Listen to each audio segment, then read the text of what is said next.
Nós temos estudado o tema apologética de uma maneira geral, né, sobre a defesa da nossa fé, embora a gente já tenha visto que a nossa defesa envolve o ataque, não de uma forma beligerante, de uma forma violenta, mas de uma forma que nós não estamos sempre na defensiva. Quando alguém diz algum problema, algum suposto problema da Bíblia, algum suposto problema do cristianismo, ao invés de tentarmos sempre responder, né, dizer, não, isso não é um problema por causa disso ou por causa daquilo, a gente tem que aprender a ter uma apologética mais ofensiva no sentido de mostrar o problema das ideologias, das outras religiões, das seitas, para as outras pessoas, atacar nesse sentido, né? Não atacar a pessoa, e muito menos de uma forma violenta, mas o nosso exercício aqui nesse curso é aplicar esses princípios da apologética, que vai além do que uma mera defesa da fé, para diferentes ideologias, seitas e religiões. E já algumas aulas nós temos estudado isso diante do islamismo, porque nós entendemos que o islamismo é a segunda maior religião do planeta hoje e que, por falha nossa, mal a gente sabe as coisas que são cridas por eles, as práticas, né, os comportamentos, até os problemas, embora alguns sejam mais famosos, né, porque a mídia passa, mas a gente tem pouco conhecimento sobre isso. Então, na religião que mais cresce no mundo e a segunda maior religião, que estatísticas dizem que até o final do século terá ultrapassado o cristianismo, a gente deveria conhecer mais. E uma última razão, Deus tem enviado, né, muçulmanos de todos os cantos, né, do Oriente Médio e da África para cá, para as nossas portas. Então nós temos oportunidade de conhecê-los, de ter contato com eles aqui, a gente não precisa nem ir para outro lugar. Então tudo isso faz necessário conhecermos bem o islamismo e sabermos então não só defender a nossa fé, mas sabermos então questionar esse estilo de crença, né, essa religião que tem tantos problemas como eu vou falar esta manhã.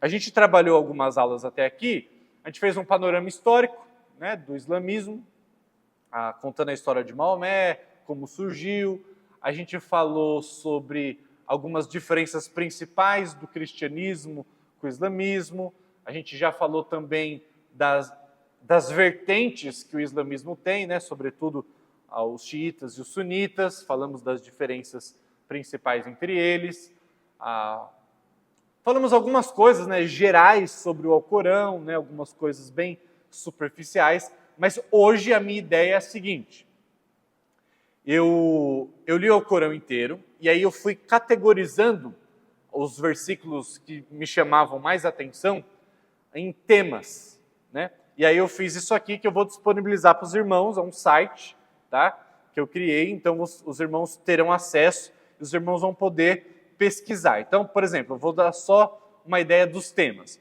Os problemas, né, que são 106 versículos do Alcorão, a gente vai trabalhar eles, porque eles são... E aqui, não é que o Alcorão só tenha 106 problemas, tá bom? É que eu selecionei os principais. E eu fui bem seletivo na escolha dos principais. Então, tem muito mais coisa do que isso, mas eu selecionei esses, a gente vai trabalhar, tá? Vocês vão ler, vão ver na íntegra. Mas tem, por exemplo, 57 versículos, não versículos, blocos de versículos, tá? Porque tem blocos que tem mais do que um versículo aqui, sobre o Alcorão falando sobre a Bíblia. Tá? Então eu separei 57, esses a gente não vai passar por eles, mas como os irmãos terão o link, os irmãos vão poder acessar, e aí é só abrir aqui, ó, e os irmãos terão então a referência, né? A sura, o verso, o texto no original e alguma nota aqui sobre isso e outros temas correlacionados a da Bíblia no caso. Então, tudo que o Alcorão fala sobre a Bíblia vai aparecer aqui. Curiosidades, então algumas coisas bem curiosas, né, sobre o Alcorão que talvez a gente não saiba. Contradições, que boa parte delas vão aparecer em problemas, então a gente vai acabar vendo algumas. Dúvidas, tá? Algumas dúvidas sinceras, outras não sinceras, mas é uma forma de apologética, né? Quando você vê alguma coisa estranha, e aí você coloca isso como dúvida para outra pessoa, como uma dúvida, vamos supor, sincera, e a outra pessoa, na tentativa de te responder, ela entra num problema. Porque é uma dúvida que, boa parte das vezes, não tem resposta. Tá? Então, é sobre isso. Sobre salvação, todos os versículos no Alcorão que falam sobre salvação, né, de um modo interessante. Então, tem aqui. Esse aqui é bem interessante. Diferenças nos relatos bíblicos. Tá? O Alcorão se propõe a contar alguns relatos que já existem na Bíblia, só que são feitos de uma maneira extremamente diferente e muitas vezes até engraçadas. Então aqui você consegue ter acesso, pelo menos, aos principais ali relatos que o Alcorão faz, que são diferentes da Bíblia. Razão disso? A gente não acredita que o Alcorão foi de maneira nenhuma inspirado, né, ou que tenha sido uma revelação de fato dada por Deus ou por meio do anjo Gabriel. Nós, obviamente, não acreditamos nisso. E Maomé era analfabeto. Então, ele não tinha acesso primário à Bíblia, né, ao Antigo Testamento, Novo Testamento. Então, tudo que ele cita sobre a Bíblia é porque ele teve contato com os cristãos e judeus e ele ouviu falar. Então, isso explica a porca citação que ele faz da Bíblia, né? Na verdade, não é nem uma citação, é um recontar das histórias, só que de uma maneira bem distorcida. Os versículos principais no Alcorão que falam sobre Jesus, e o Alcorão fala bastante sobre Jesus, isso é um tema importante que a gente vai ver.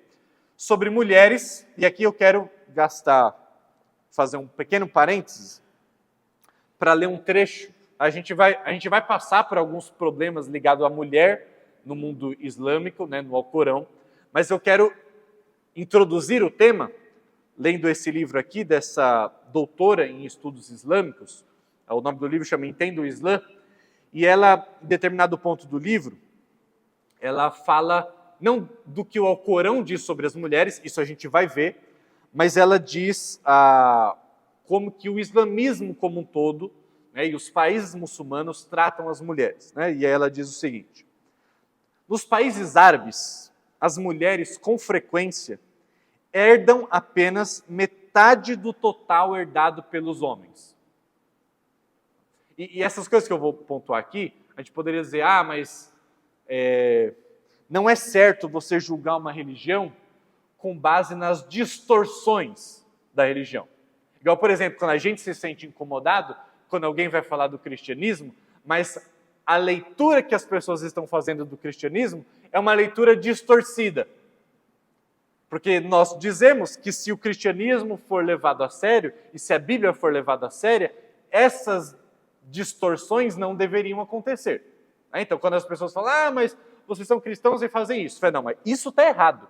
A Bíblia não recomenda, ela, na verdade, proíbe esse tipo de comportamento, e se alguém faz, mesmo em nome da religião cristã, está errado. Então, não é certo você avaliar uma religião pelas suas distorções. Mas o meu ponto aqui é demonstrar que o Alcorão, ele de fato é a base para esse tipo de comportamento.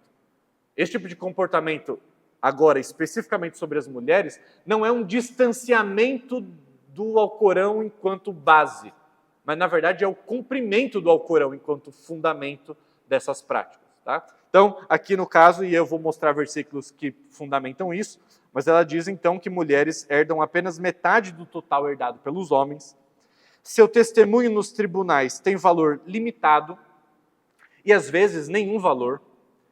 Quando acusadas de adultério, elas são punidas mais severamente do que os homens, e em muitos países elas nada podem fazer contra a decisão do marido de se casar pela segunda ou terceira vez. Tampouco podem tomar alguma medida contra o fato de serem expulsas de casa ou contra a perda da guarda dos filhos depois do divórcio. As mulheres não podem fazer nada. Hoje, por exemplo, depois que o Talibã tomou o Afeganistão, as mulheres não podem meramente estudar, elas não podem ir para a escola. E pior, o Talibã, inclusive, obriga as meninas a se casarem. Não é uma escolha. Inclusive, se as meninas não casarem, o próprio Talibã daria um jeito de elas casarem, né? De alguma forma, eles organizariam os casamentos. E lembrando que nesses países as mulheres casam, né, e são obrigadas a casar desde muito cedo. Tá? Tem relatos, inclusive, de Maomé casando com crianças. Agora, eu sempre me esqueço da idade específica de uma das crianças com a qual Maomé casou, mas, se eu não me engano, eram 6 anos. 6 anos. Né? Então, existem essas práticas ligadas às mulheres no mundo muçulmano, que são práticas absurdas, tá? E são fundamentadas no Alcorão. Então, tem alguns versículos lá, se você quiser ver, sobre isso. Textos que falam sobre Maomé. Tá? Lembra, Maomé está recitando a suposta revelação, né, a falsa revelação que ele disse que recebeu. E é vergonhoso como várias vezes Maomé, no Alcorão, vai trabalhar a sua própria causa. Ele vai defender a si mesmo e ele vai, não da maneira como Paulo fez, defendendo o seu apostolado, porque afinal de contas ele precisava disso para falar sobre o Evangelho, né? Ele estava dizendo, gente, vocês precisam acreditar no meu apostolado, que eu sou enviado que Jesus me deu a sua revelação para que eu transmitisse a vocês, mas porque vocês precisam confiar no Evangelho, do qual eu sou o servo, do qual eu sou escravo do Evangelho. E aí Paulo, embora tenha falado, defendido a sua autoridade enquanto apóstolo, né, lá principalmente em 2 Coríntios, ele não tem nenhum benefício com isso, muito pelo contrário. Paulo foi espancado, Paulo foi preso. Você sabe da história de Paulo. Então, Paulo não tinha nenhum benefício com as revelações que ele trazia. Agora, Maomé teve uma série de benefícios. Então, um grande indício que alguém está trazendo uma revelação que é mentirosa é quando a sua própria revelação traz benefícios para si mesmo. Né? A gente vê, por exemplo, Paulo não teve isso. Na verdade, nenhum escritor bíblico, né, teve qualquer vantagem. Muito pelo contrário, teve uma série de desvantagens. Foi perseguido, foi morto, foi caluniado, foi rejeitado. Então, isso é o padrão. Né? O próprio Jesus, o Filho de Deus, não teve um cenário melhor. Muito pelo contrário, terminou numa cruz. Né? Quando Jesus ia falar sobre ele mesmo, cara, ele era o próprio Deus. Ele poderia falar, gente, ó, pelo amor de Deus, eu não vim aqui só como um profeta, eu vim aqui como o próprio Deus encarnado. Então vocês têm que, né, me respeitar. Jesus falou, eu vim para ser servido. E servir ao ponto de dar a minha vida em resgate por muitos. Eu não vim para ter privilégios, eu vim para morrer. E mesmo os discípulos dele dizendo, não vai morrer. Ele falou assim, eu vou, é para isso que eu vim. Então, olha, Jesus trazendo a própria palavra de Deus, porque ele era a palavra de Deus encarnada, não teve benefício, muito pelo contrário. Ele sofreu todos os malefícios para que nós tivéssemos benefício. Agora, Maomé, nas suas revelações, ele sempre tinha algum destaque, algum privilégio que outros não poderiam ter. O que claramente é uma coisa muito até vergonhosa, né? Você advogar tanto em causa própria na suposta revelação que você recebeu. Tem um vídeo, não recomendo você assistir, mas existe. Tem um vídeo do Porta dos Fundos, que é uma sátira com a própria Bíblia, tá? Que é sobre Moisés. Então, eles estão brincando, né, de uma forma até desrespeitosa, com Moisés recebendo a lei de Deus e transmitindo para o povo. E aí eles criam um cenário que é assim, né, tipo, as pessoas da época roubaram as cabras de Moisés. Aí Moisés chegava assim, ó, Deus me falou que ninguém mais pode roubar. Moisés, só porque roubaram as suas cabras na semana passada, agora você veio com essa? Aí daqui a pouco ele fala, e também não pode matar. Moisés, só porque mataram o seu irmão outro dia, não sei o quê. Não pode adulterar. Moisés, só porque a sua esposa... Então, eles brincando, né? Colocando como se Moisés estivesse trazendo as suas revelações com base naquilo que ele estava precisando que Deus falasse. O que é um absurdo, né? A gente não tem nada disso na Bíblia. Todas as revelações que Moisés recebeu de Deus não geravam para ele algum benefício próprio. Agora, Maomé sim, né? E eu vou mostrar isso. Alguns versículos do Alcorão são engraçados, tá? Aí depois você pode pesquisar. Alguns textos do Alcorão que tratam de um tema maior, que a gente vai também trabalhar, que é a alteração da revelação. Tá? Então, os muçulmanos hoje defendem que o texto que nós temos em mãos foi alterado no decorrer do tempo. Né? A Bíblia que nós temos está alterada, por isso que ela contradiz o Alcorão. Por que eles têm que chegar numa resposta dessa? Porque o Alcorão fala muito da Bíblia, e fala muito bem da Bíblia. Então, só que o Alcorão é diametralmente oposto à revelação bíblica. Então, eles têm que trazer alguma explicação para isso. E a explicação que eles trouxeram é: a Bíblia foi alterada. Bom, tem vários problemas com isso. A gente já trabalhou alguns, a gente vai falar de outros, mas tem textos no próprio Alcorão que mostram que esse discurso é um discurso problemático dentro do Alcorão. Tá bom? A gente depois vê isso. Algumas explicações de coisas que existem no mundo muçulmano e a gente não sabe de onde vieram. Então, aqui algumas explicações de alguns comportamentos. A famosa jihad, que é a guerra santa para o mundo muçulmano, tem alguns versículos principais que falam sobre isso. Os versículos do Alcorão que falam sobre o Alcorão, problemáticos, também está aqui. Textos que falam sobre regras alimentares. Textos, e aqui, gente, eu selecionei poucos, tá? Pouquíssimos. 5 aqui é uma brincadeira. Porque o Alcorão, basicamente, ele é um texto criado para dar medo. Do começo ao fim. É um livro de ameaças. É disso que o Alcorão fala. Tá? Aí você fala, mas a Bíblia também tem ameaças. Tem. Só que a maneira como a Bíblia trata com as ameaças que são reais, do inferno, ou de um Deus que é justo, que se ira, é o contraponto da graça. A ameaça nunca serve na Bíblia como um motivo principal para uma mudança de comportamento ou meramente até para aceitar a salvação. Muito pelo contrário, o que nos motiva é sempre a graça, é o amor. Né? E, inclusive, as ameaças bíblicas são sempre fundamentadas no amor. Na ideia de chamar o pecador ao arrependimento por meio da graça que foi manifesta em Cristo. Né? Já no Alcorão, não. O Alcorão é um livro fundamentado no medo. É o medo que produz a mudança de comportamento no mundo islâmico. Tá? É o pavor, na verdade. Textos que falam sobre vingança, o Alcorão favorecendo a vingança. Alguns textos que falam sobre a bebida, tá? E é muito engraçado isso aqui, porque o Alcorão proíbe o consumo de bebida alcoólica. Por isso que você vê aí nos países muçulmanos que a bebida alcoólica não é permitida entrar nesses países. Só que, de maneira muito engraçada, o céu para o muçulmano, por causa do Alcorão, diz que lá no céu haverão rios de bebida alcoólica, que trarão alegria. Aí você fala, mas se é pecado, por que no céu vai ter rio de bebida alcoólica? Se bem que o Alcorão diz que lá não vai ter embriaguez. Mas o problema é que o Alcorão não diz que o problema aqui de bebida alcoólica é embriaguez. O Alcorão diz que não pode beber de jeito nenhum. Entendeu? Não pode beber de jeito nenhum.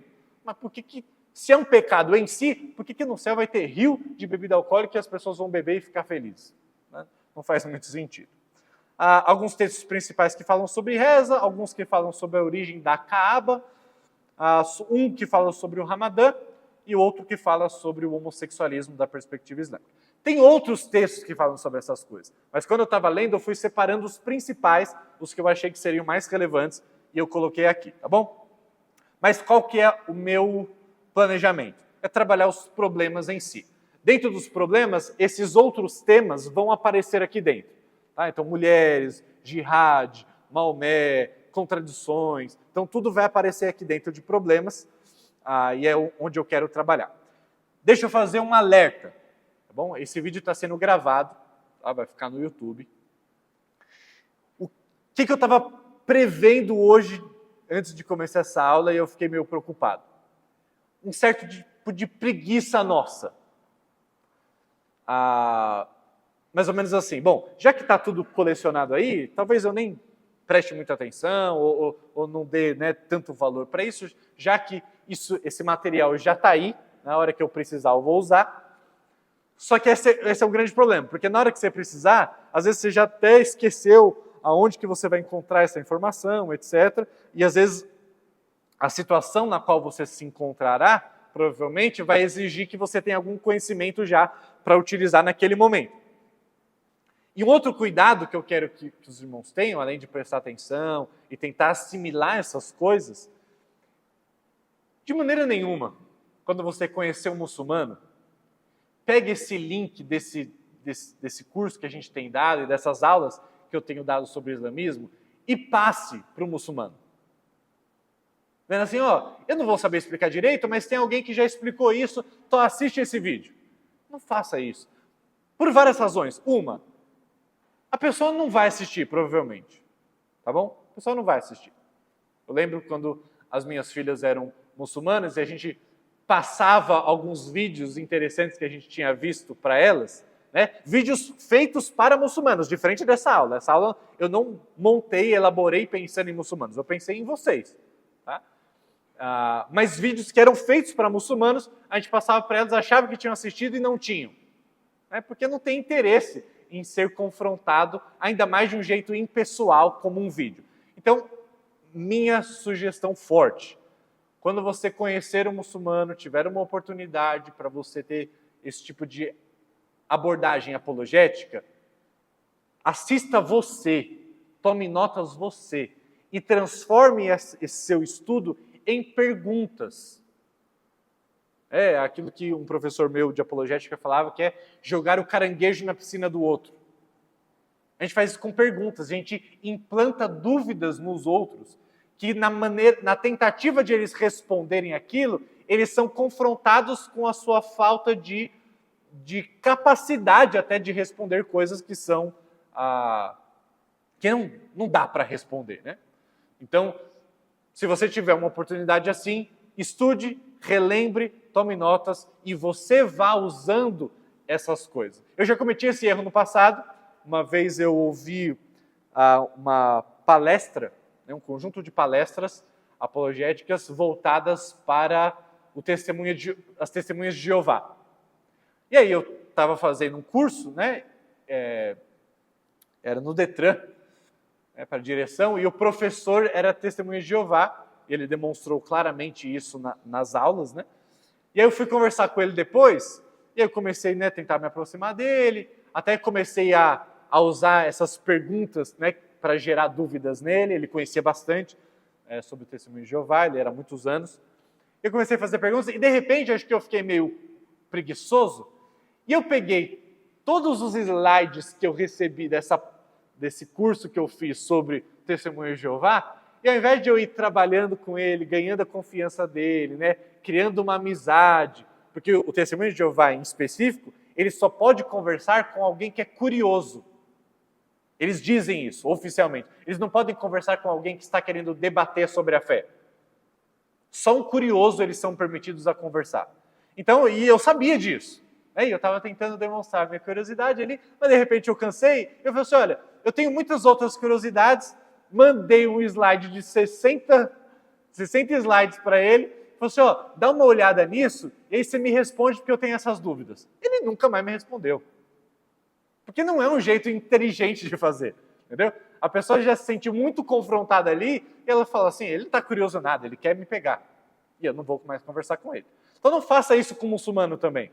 Crie relacionamento, crie laços afetivos. Isso vai ser muito importante na abertura para você começar a falar sobre esses problemas. Falar imediatamente sobre os problemas só vai gerar uma resposta antecipada dele, né, uma tentativa desesperada de achar uma resposta. E quando ele não achar, ele vai simplesmente ignorar o que você disse. Ele vai falar, você está inventando, você está criando, não quero nem ouvir. Entendeu? Então, busque um relacionamento. E nesse relacionamento, vá trabalhando as questões principais, as questões mais indefensáveis. Tá bom? Não fica trabalhando em coisinhas pequenas, que talvez ele vai sempre dar alguma resposta ou outra. Então, trabalhe as principais e a gente vai trabalhar isso hoje. Tá bom? Então, vamos lá. Eu vou fazer por ordem do que aparece nas suratas, tá? Então, vou fazer com ordem aqui. Não vou fazer por ordem de tema.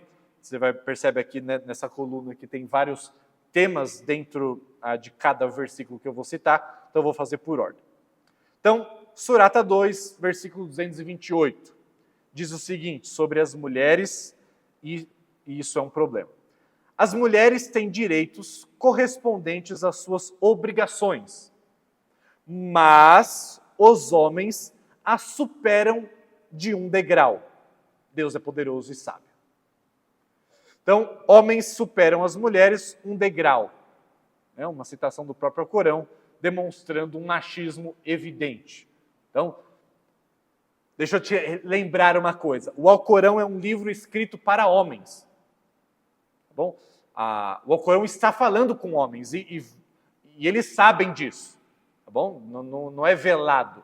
O Alcorão está falando para homens, ele está conversando com homens. Até com respeito, quando ele fala de mulheres, ele está dizendo isso para os homens cuidarem dessa parte. Por exemplo, quando o Alcorão faz a descrição de como será o céu, o paraíso, ele está falando para homens, as promessas são voltadas para homens. Os homens terão mulheres de olhos grandes, e isso, e aquilo, e ele está falando para homens. Tipo, o Alcorão é um livro escrito para homens e machista ao extremo. E ele diz isso aqui, homens superam as mulheres num degrau. Tá? As pessoas acusam o cristianismo disso, mas basta a gente abrir a Bíblia para provar que isso nunca foi verdadeiro na Bíblia. Nunca. Muito pelo contrário. Vocês falam de um marido que dá a sua vida pela esposa, e é assim que o marido deve tratar a esposa, que foram criados ambos à imagem e semelhança de Deus, mas isso não acontece no Alcorão. Okay? Outro problema, né, que também é uma curiosidade, também fala sobre mulheres. Na Surata 2 ainda, alguns versículos até antes, né? A ordem é pela Surata, não pelos versículos. Vossas mulheres são vosso campo a lavrar.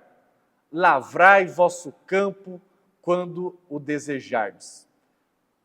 Eu coloquei isso aqui, não vou trazer muitas explicações, porque eu não sei o acesso que isso pode ter, mas para os bons entendedores já deu para ficar claro o que esse versículo está dizendo. Alguns versículos adiante, 219 da Surata 2. Interrogar-te-ão sobre o vinho e os jogos de azar. Responde, né, Deus ali falando para Maomé. Neles há culpa grave e alguma utilidade para os homens, mas neles a culpa é maior que a utilidade. Eu acho engraçado sobre isso no Alcorão, sobre aquilo que eu mencionei, né? Não pode vinho na terra, mas no céu vai poder. Então, algumas contradições, igual outras que eu já mencionei, né? O Alcorão é um livro que diz não pode fazer certas coisas, mas se boa parte delas você fizer, Allah entende. Né? Pode fazer, pode ou não pode? É bem confuso algumas coisas sobre isso. Né? E isso demonstra um problema. Por exemplo, vocês vão ver que existem várias contradições dentro do Alcorão. Agora, a Bíblia é um livro escrito, em média, por 40 autores. O tempo de registro da Bíblia demorou, em média, 2000 anos. Então, acompanhe o raciocínio. 2000 anos, média de 40 autores diferentes que não se conheceram e não tiveram nem acesso aos escritos uns dos outros, boa parte. Gente, sendo bem sincero, não era um livro para estar cheio de contradições? Cheio. Se não fosse divino, era um livro para estar cheio de contradições. 2000 anos de registro. 40 autores diferentes. Nenhum ia falar uma coisa diferente do outro. Agora, o Alcorão foi recitado por um único profeta. Só Maomé falou as coisas do Alcorão. Embora ele não tenha escrito nada, foram seus discípulos que registraram. Decoraram e registraram depois. Mas só por um homem. E num período de tempo muito curto. O tempo de... pedaço da vida de Maomé. Agora, por um homem que recebeu e repassou, em tão pouco tempo, um livro recheado de contradições. Recheado. Acho que ele esquecia que ele tinha falado certas coisas e aí ele mudava depois, então vocês vão ver um livro recheado de contradições. Eu já falei isso para vocês em algum outro momento, mas o primeiro livro que mais aumentou a minha fé na Bíblia foi a Bíblia. O segundo foi o Alcorão. Quando eu li o Corão, eu falei, meu Deus, como a Bíblia é verdadeira. Como a Bíblia é verdadeira. Porque uma distância tão gritante em vários fatores, um deles eu acabei de citar, né? A Bíblia ser escrita por 40 autores, por 2000 anos, e se não vê contradição, e um livro escrito tão mais recentemente, de uma época tão mais favorável, um homem recebeu revelação num espaço curto de tempo, com tantas contradições, você fala, claramente a Bíblia é um livro inspirado por Deus. Não tem outro jeito.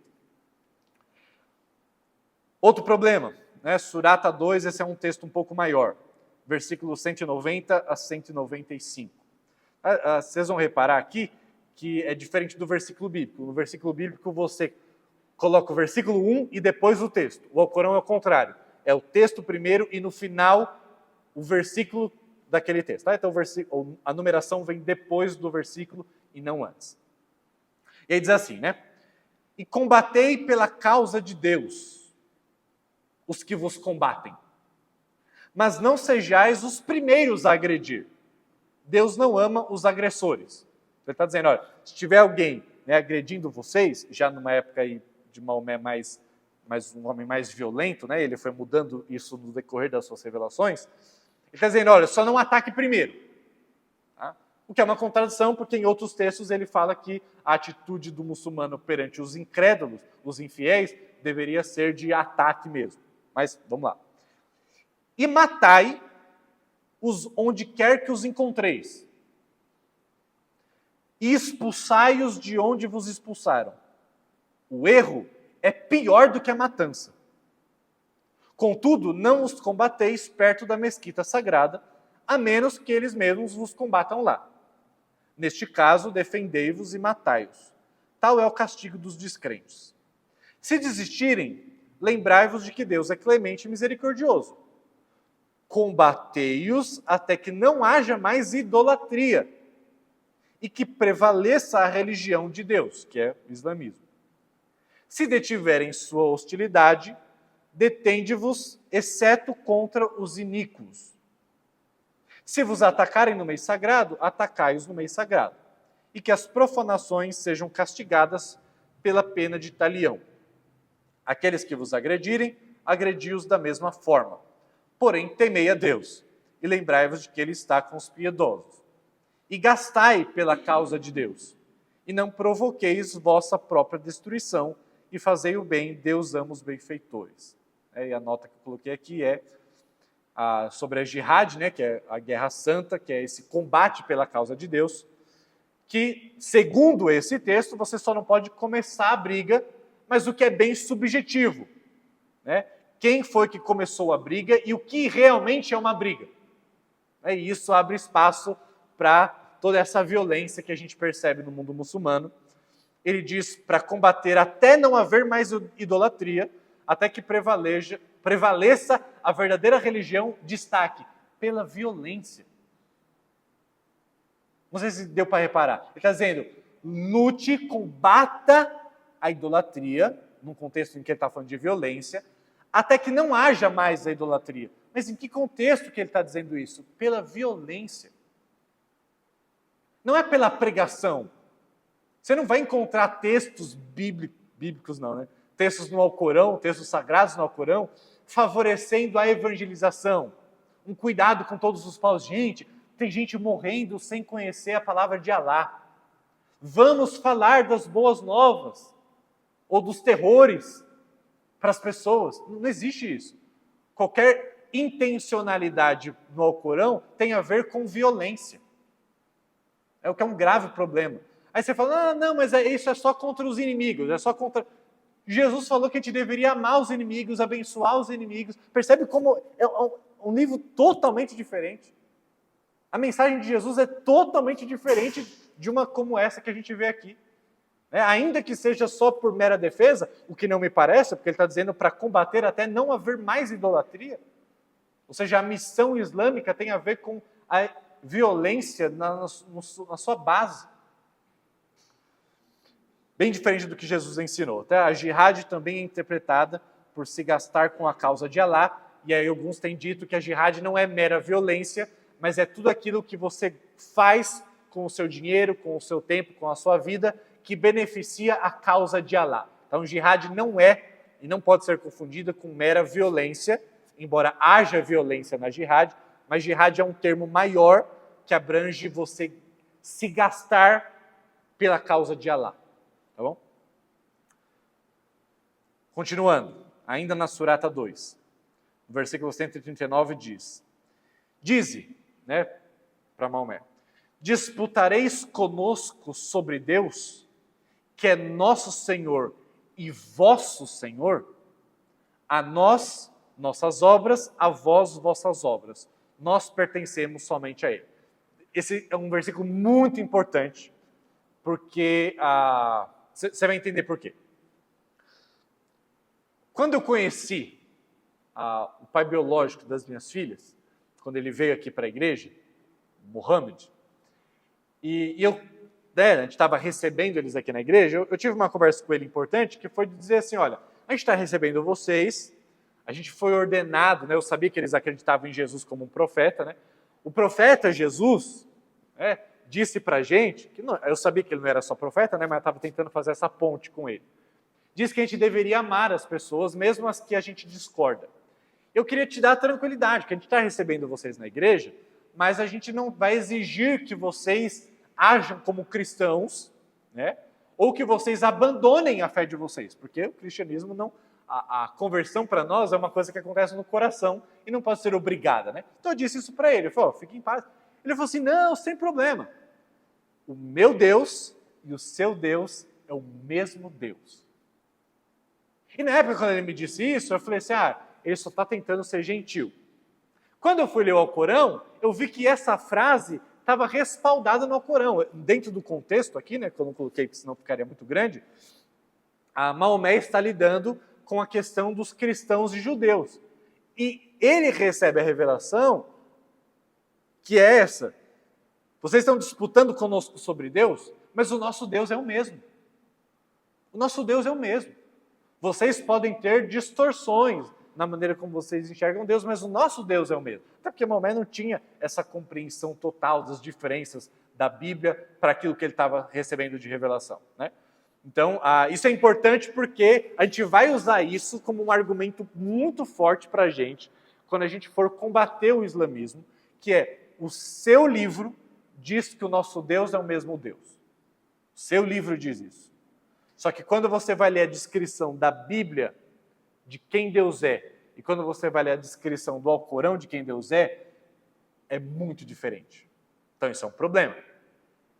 Aí, claro, eles vão levantar a questão de, minha Bíblia foi alterada, depois a gente vai lidar com isso dentro do próprio Alcorão, tá? Mas eu já estou adiantando, a resposta que eles vão dar para esse problema é, não, nosso Deus é o mesmo, mas a questão é que vocês tiveram a Bíblia de vocês alterada, por isso parece diferente.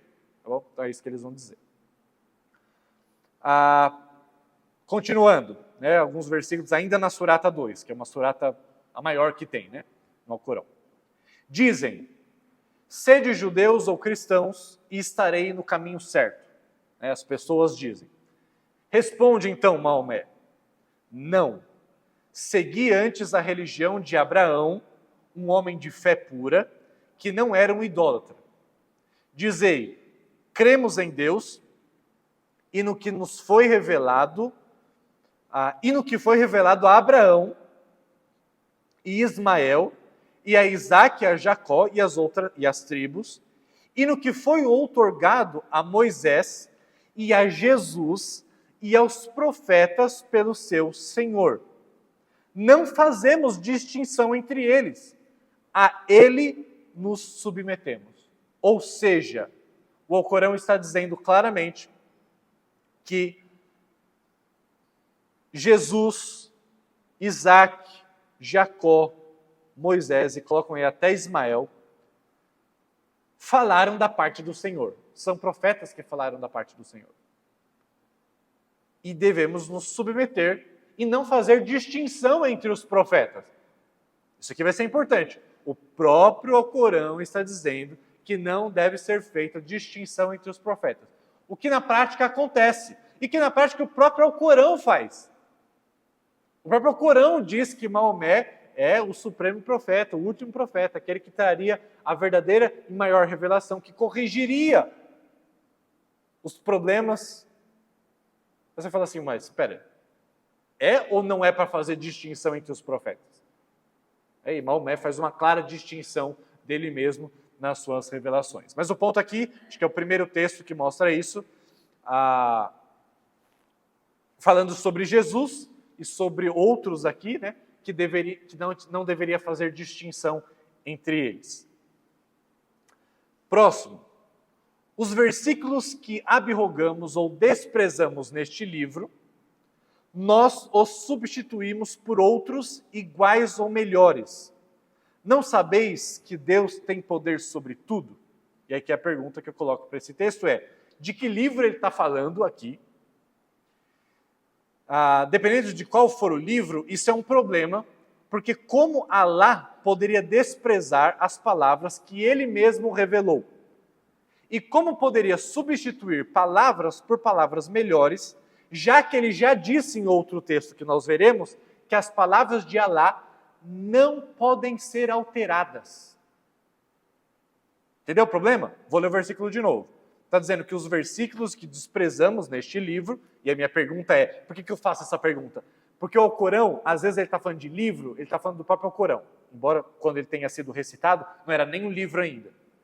Às vezes ele está falando de livro, ele está falando da Torá, dos 5 primeiros livros de Moisés. Às vezes ele está falando dos evangelhos, às vezes ele está falando da Bíblia como um todo. Então é muito pelo contexto que você tenta entender de que livro ele está falando.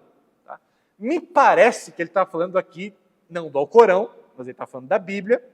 Ele está falando que alguns versículos são desprezados e são substituídos por outros iguais ou melhores. E ele diz, não sabeis que Deus tem poder sobre tudo? E a pergunta que eu levanto é, se o próprio Alcorão diz que as palavras de Alá não podem ser alteradas, por que o próprio Alá estaria alterando as suas palavras por algumas que são iguais ou melhores? Alá está evoluindo? Ele está melhorando as suas palavras? E se as palavras dele não podem mudar, porque o texto do Alcorão não diz que as palavras do Alcorão não podem mudar. Os islâmicos tentam entender assim. Mas o texto que a gente vai ver é claro dizendo que as palavras de Alá não podem mudar. Então, se Alá se revelou por meio de Moisés, de Abraão, de Jesus, então por que foi permitido por Alá que as palavras destes livros prévios, mais antigos, fossem alteradas e substituídas por palavras melhores? Então as palavras de Alá não eram boas o suficiente e ele melhorou, deu um upgrade nas suas palavras? Ou Alá permitiu que as suas próprias palavras fossem alteradas para ele vir com uma outra que corrigiria? Percebe como não faz nenhum sentido isso? Ainda, dize, quem for inimigo de Gabriel, foi ele quem revelou a teu coração, com a permissão de Deus, o livro que corrobora as escrituras anteriores, um guia e boas novas para os crentes. Olha só o que esse texto está dizendo. Está dizendo que Gabriel revelou ao coração de Maomé, com a permissão de Deus, o livro, agora ele está falando do Alcorão, que corrobora com as escrituras anteriores. Que escrituras anteriores são essas? Antigo e Novo Testamento, que são um guia e boas novas para os crentes. Então ele está dizendo que a revelação que Maomé recebeu corrobora, concorda com as escrituras anteriores. Perceba, ele não faz nenhum parênteses dizendo, concorda entre aspas, até tal ponto, porque a escritura de vocês foi alterada. Gente, estamos falando do século VII, VIII depois de Cristo. Se Deus estivesse se revelando para Maomé e a escritura tivesse sido alterada, o que você acha que no Alcorão deveria conter? Gente, eu estou falando aqui que as escrituras, que o Alcorão corrobora com as escrituras, mas deixa eu fazer uma nota de rodapé aqui. Não é com essas escrituras que vocês têm em mãos, porque essas foram alteradas já. Não tem nota de rodapé. É isso mesmo. O Alcorão corrobora com as escrituras anteriores, que é um guia e boas novas para os crentes. Ponto. Acabou. Ou seja, o que precisaria acontecer para o muçulmano ter razão? Ele pegar os textos bíblicos que estavam presentes na época de Maomé, e provar que os textos bíblicos que vieram depois, as cópias, etc., que vieram depois, foram alteradas depois de Maomé, depois que Maomé estava recebendo essas revelações, para falar que a alteração no livro sagrado, né, do Antigo Testamento e Novo Testamento, tinham acontecido depois. Qual o problema disso? Que não há nenhuma evidência disso, e muito pelo contrário, quando a gente pega todas as cópias dos manuscritos bíblicos, as datadas mais recentemente e as dos primeiros séculos da era cristã, inclusive as cópias que estavam presentes na época de Maomé, são idênticas. Eu já falei isso, tem 5% de diferença, que é num acento, que é numa palavra que foi ocultada, que não faz diferença nenhuma no contexto, na interpretação do texto, ou uma palavra que foi escrita de maneira errada. Então, é os 5% de diferença entre os manuscritos espalhados por todas as regiões em diferentes séculos da história cristã. As diferenças são mínimas, são de letrinhas, são de acentos. Não alteram nada no texto. Ou seja, o texto que Maomé tinha em mãos, que ele mesmo não tinha, né, porque ele não sabia ler, mas o texto que tinha presente na época, o texto que nós temos hoje, e o texto que data do segundo, terceiro século da história cristã, que são os manuscritos mais antigos que nós temos, são idênticos. Não houve alteração. E se não houve alteração, que é o que os muçulmanos dizem, o Alcorão está dizendo que o Alcorão corrobora com as escrituras anteriores. Deu para entender? Esse aqui é o maior argumento contra o islamismo. O maior de todos. Mais do que as mulheres, mais do que a violência, mais do que as contradições, mais do que qualquer outra coisa. Esse é o maior argumento. Eu vou ampliá-lo mais, tá? Eu vou trabalhar melhor ele, mas eu quero já te mostrar a importância do que eu estou dizendo aqui, tá? A partir do texto citado aqui do Alcorão. Isso é o principal. Esse é o calcanhar de Aquiles do islamismo. O Alcorão falar sobre a Bíblia e falar de uma maneira que dá autoridade à Bíblia, até na própria avaliação do Alcorão. A gente vai ver textos desses daqui a pouco. Vamos lá. E quando se lhes diz, acreditai no que Deus revelou, respondem, só acreditamos no que a nós revelou, e negam o que veio depois, embora a nova revelação confirme a anterior. De novo, ele está dizendo que o Alcorão confirma as revelações anteriores. Confirma. Ele não está dizendo corrige. Ele não está dizendo melhora. Ele não está dizendo altera. Ele não está dizendo acrescenta. Ele está dizendo confirma. Então o Alcorão, da mesma maneira que o Novo Testamento faz com o Antigo, ele deveria ser uma sequência. Mas não é. É uma contradição. Ainda, quando Deus enviou-lhe um livro que confirma as escrituras que já possuíam. De novo, o Alcorão que confirma as escrituras que já possuíam. É um exercício muito grande para um muçulmano falar que a escritura foi alterada. Mas é uma coisa necessária, ele precisa dizer isso. Porque não tem como. Não tem como ele lidar com tanto de textos que o Alcorão fala que o Alcorão confirma as Escrituras. Só que se confirma a Escritura, não pode ter sido alterada na época de Maomé. Vocês estão entendendo essa linha de raciocínio, o argumento? Na época, pelo menos de Maomé, a Escritura não podia ter sido alterada. Porque esse texto falado aqui para as pessoas na época de Maomé, estavam conduzindo as pessoas a verificarem na própria Bíblia, que não poderia estar alterada naquela época, para que elas confirmassem a própria revelação do Alcorão. Por isso que eu digo, a crítica textual, que é uma ciência, né, dentro da manuscritologia, mostra que o texto que tinha na época de Maomé, os que vieram antes ou depois, são os mesmos. Não houve alteração. Ainda, a Moisés concedemos o livro, e depois dele enviamos outros mensageiros. E a Jesus, filho de Maria, demos as provas e fortificamo-lo com o Espírito Santo.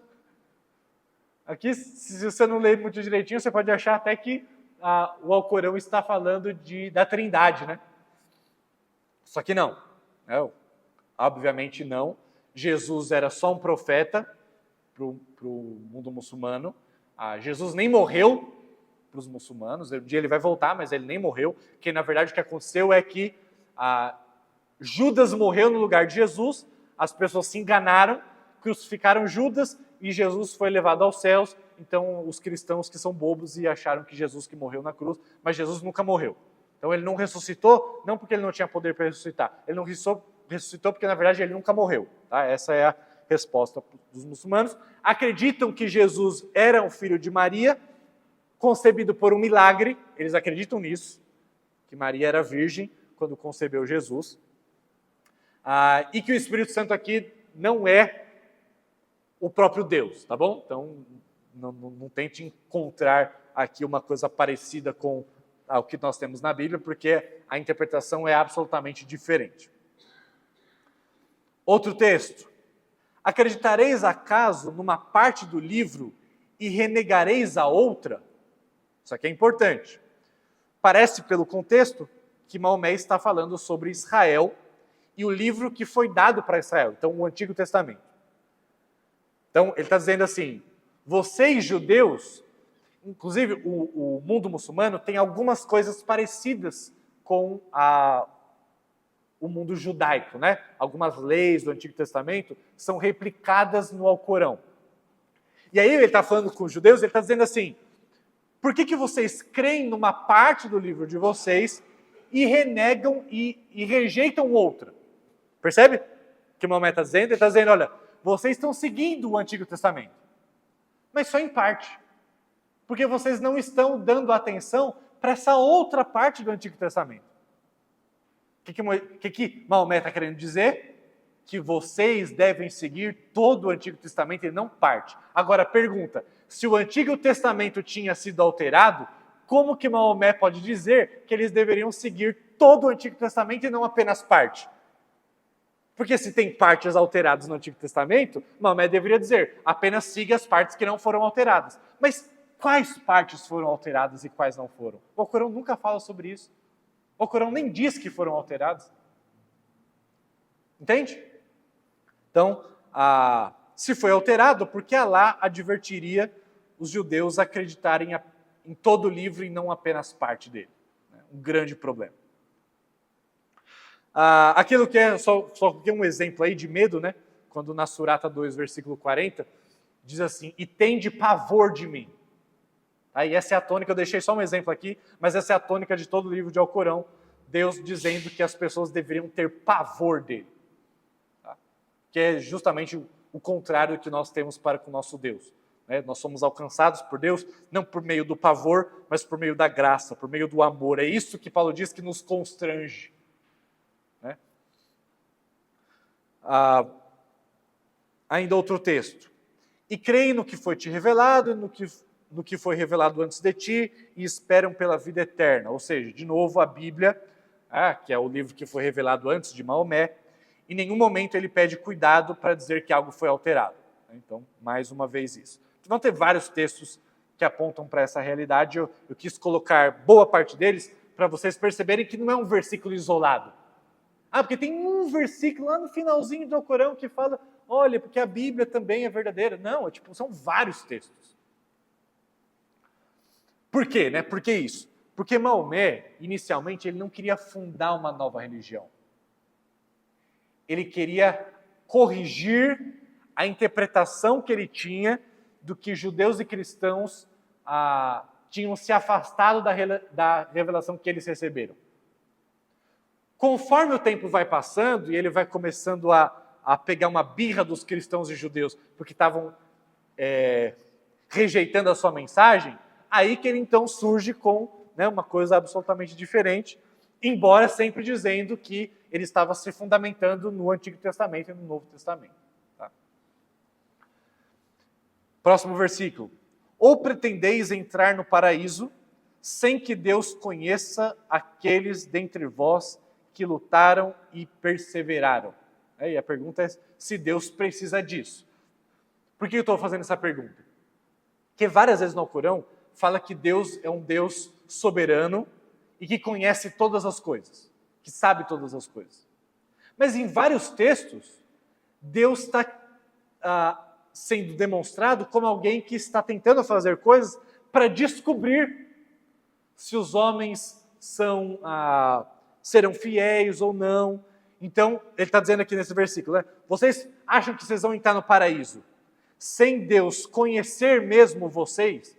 Sem mesmo Deus saber quem de vocês que lutou, perseverou? Como se Deus precisasse disso.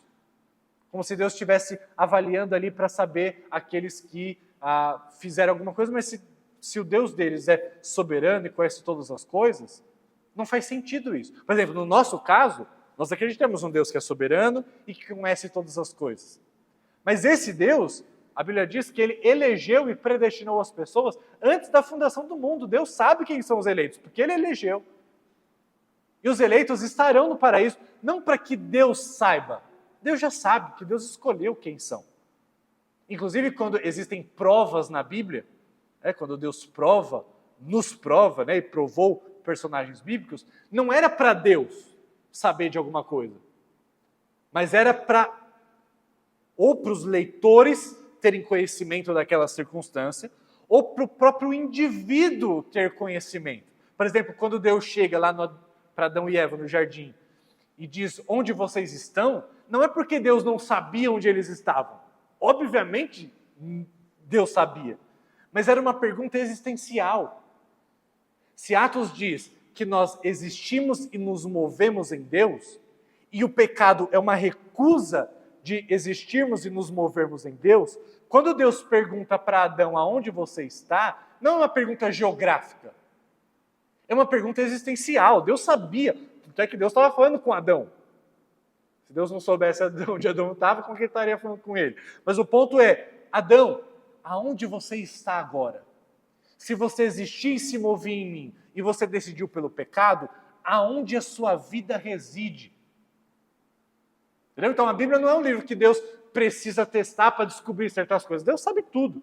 Mas no Alcorão, embora afirme que Deus sabe tudo, o tempo todo ele precisa fazer testes para conhecer aquilo que nós iremos fazer ou não. Outro texto. Sois a melhor nação que já surgiu entre os homens. E o Alcorão aqui não tem nenhum problema em afirmar que os árabes são a melhor nação que já existiu. Diferente de como a Bíblia fala dos israelitas, que a Bíblia não esconde os seus problemas e os seus vários pecados, na verdade a gente pode dizer que o Antigo todo Testamento é um texto depreciando os israelitas, mostrando. E o Novo Testamento também, que Jesus diz, eu vim para os judeus, em primeiro lugar, mas eles rejeitaram a minha mensagem, e por isso eu estou indo para os gentios. Está dizendo, os judeus são um povo tão incrédulo, tão cabeça dura, que tem um livro do Antigo Testamento inteiro para mostrar isso, e o do Novo para mostrar que eles continuaram sendo cabeça dura, mesmo quando Deus se fez homem. Mas já o Alcorão fala que os árabes são a melhor nação que já surgiu entre os homens. Ainda, essas são as revelações de Deus, recitamo-las para ti sem alteração. Mas as hadis, que são aqueles textos que eu falei em aula passada, que são a tradição, os outros textos sagrados do islamismo, mas que são daqueles que falaram sobre a vida de Maomé e etc. Nesses textos das hadis, que eles consideram como texto sagrado também, contam que Maomé, uma vez, aceitou uma sugestão de alteração na revelação. Tem uma vez que Maomé estava recitando, e a pessoa para quem Maomé estava recitando, sugeriu uma alteração naquilo que Maomé estava falando. Essa história é muito importante. Está lá nas hadis. E Maomé aceitou a sugestão. Ele falou, boa ideia. Para a gente isso é um absurdo. Se Deus estava se revelando para Maomé por meio do arcanjo Gabriel, Maomé não tinha nenhuma autoridade para alterar a revelação. Mas aí, quando foi sugerido por uma outra pessoa para ele, ele aceitou a sugestão e alterou. E eu fico inconformado como os muçulmanos leem isso e eles não veem problema. Não vem problema, não é um texto assim que eles desconhecem, eles sabem disso. Mas eles dizem, não, isso só mostra como Maomé tinha uma grande autoridade, como ele poderia fazer uma coisa assim. Cara, mas como assim? O próprio Alá estava revelando para Maomé. Por que seria necessário alterar a revelação de Alá? Entendeu? Não faz nenhum sentido, mas, e aí que no Alcorão está dizendo que Maomé recitou, falou a revelação que ele ouviu sem nenhuma alteração, o que já é uma mentira. Porque as hadis mostram que Maomé aceitou sugestão de alteração e não viu nenhum problema nisso, e os muçulmanos não veem problema nisso, mas o Alcorão está dizendo que Maomé fez isso sem alteração. Ainda, a primeira casa destinada aos homens foi erguida em Beca, um santuário e um guia para os mundos. Nela, há sinais manifestos, claros, evidentes, o lugar onde Abraão se deteve. Lá em Beca. Quem quer que nele penetre, estará salvo. A Deus devem os homens uma visita a essa casa quando nenhum obstáculo os impedir. Então aqui vem aqueles 5 pilares do islamismo, né? Que um deles é a peregrinação a Meca.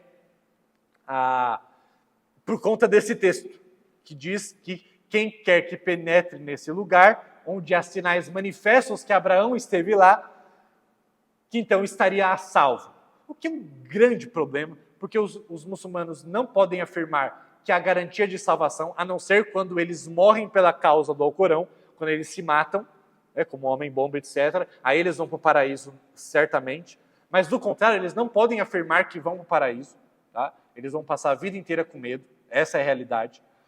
Mas o próprio Alcorão está dizendo que quem penetrar nesse lugar estará a salvo. Tá? Algumas coisas aqui. A primeira casa é a Kaaba, tá? Que é esse lugar onde supostamente, na opinião deles, Abraão se deteve. O templo mais sagrado do Islã, situado na cidade de Meca. É aquele cubículo preto que as pessoas ficam orando e dando voltas ao redor dele, lá em Meca. Certas tradições atribuem a construção de Kaaba a Adão. Eles vão mais longe que Abraão. Adão que construiu aquele bloco preto lá, sabe-se lá para quê. Beca é outro nome para Kaaba, tá? Que fica em Meca. Por isso que o texto diz aqui Beca. Agora, por que a Bíblia não fala de Abraão lá? A Bíblia nunca cita esse lugar e que Abraão foi para lá e se deteve lá, muito menos Adão. Não sei de onde se tira isso. Se esse lugar é sagrado, então por que nunca foi ordenado antes que houvesse peregrinação para lá na Bíblia? Essa é uma coisa que é muito grave no Alcorão. Se o Alcorão veio para reafirmar, para confirmar de uma vez por todas o que tinha sido escrito antes, e se essas coisas no Alcorão são necessárias para a salvação, a minha pergunta é, ninguém foi salvo antes do Alcorão? Porque se é necessário ir para Meca, visitar a Kaaba para a salvação, se é necessário orar 5 vezes ao dia voltados para lá, se é necessário dizer que Alá é o único Deus e Maomé é o seu profeta para a salvação, se todas essas coisas, a caridade, tudo isso é necessário para a salvação, a minha pergunta, as pessoas começaram a ser salvas depois de Maomé. Por todo o tempo antes, Deus estava fazendo o quê? Porque essas coisas não aparecem no texto bíblico Antigo e Novo Testamento. Então Deus começou a salvar a partir de Maomé, mas então Deus não salvou nem Jesus, na opinião deles, nem Abraão, nem Adão, porque assim, eles não tinham nada dessas práticas que os muçulmanos têm hoje. Diferente do cristianismo, desde o começo as pessoas são salvas por uma única coisa. Antigo e Novo Testamento. Só existirá uma única razão para as pessoas estarem no céu. Qual seja? Crer em Jesus como único Salvador. Crer que Deus daria a resposta para o pecado humano em uma pessoa. Nós somos salvos assim, e desde a primeira pessoa que pisou neste universo, foi salvo assim. Adão e Eva, os primeiros seres humanos, Deus contou o evangelho para eles. Gênesis 3,15, logo após o pecado, Deus falou: eu vou enviar um descendente da mulher que vai pisar a cabeça da serpente e essa vai lhe ferir o calcanhar. E é esse descendente que será o responsável por corrigir o problema que vocês criaram hoje, quando comeram do fruto proibido. Deus estava anunciando: eu vou enviar alguém que vai vir da mulher e que vai pisar a cabeça da serpente, vai derrotar aquilo que o mal causou hoje. Logo depois, o que ele faz? Ele mata um animal, pega a pele de animal, cobre eles, para dizer assim: não são vocês que cobrem a vergonha do pecado de vocês com folhas de figueira, sou eu que resolvo isso, e para eu resolver isso, um animal precisou morrer. Percebe? Deus não esperou nenhuma página das Escrituras para já falar sobre a sua salvação. Por isso Deus salva desde o começo. Agora, segundo esse texto, Maomé, Alá, esperou todos esses séculos e milênios de anos para começar a salvar. Mas é uma contradição, porque eles falam que Abraão é salvo, que Jesus é salvo, Jesus vai voltar. Então, é uma contradição em cima da outra aqui. Então, de novo, se esse lugar é sagrado, porque nunca foi ordenado uma peregrinação para lá, porque os profetas antes, como Jesus, nunca foram para lá. E outra, é só entrar num local e será salvo? Como? Por quê? Qual a lógica de você entrar num lugar só porque Adão ou Abraão que se detiveram lá? Por que isso contribuiria? O que Alá ganha com isso? Por que alguém é salvo por entrar num lugar uma vez na vida? Entendeu? Então, é uma série de coisas sem sentido. Como já deu o primeiro sinal, eu vou encerrar. Na semana que vem nós continuamos, tá, esses textos. Já vou disponibilizar esse link para os irmãos. Se os irmãos tiverem curiosidade de já ir fuçar lá, os irmãos poderão fazê-lo. Tá bom? Então vamos orar e aí nós encerramos. Senhor Deus, obrigado, Pai, pela Tua palavra, que por contraste, Deus, é um livro tão perfeito, tão maravilhoso, tão majestoso no seu conteúdo, na sua forma. Como que os livros bíblicos, eles interagem de maneira tão perfeita e harmoniosa entre si, sem nenhuma contradição. Como a tua salvação é expressa desde o começo. Como a Bíblia é um livro tão rico e verdadeiro, Pai. E podemos perceber isso por meio desse contraste com o Alcorão. E queremos interceder nesse momento, Pai, por tantas pessoas neste mundo que estão sendo absolutamente enganadas e cegas por conta de um livro mentiroso, um livro destruidor, um livro que tem causado tanta cegueira e violência pelo mundo afora e injustiça.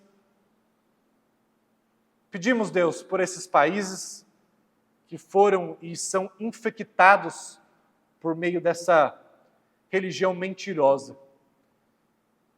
Que o Senhor livre aqueles que sofrem nesses países por conta dessas perversões,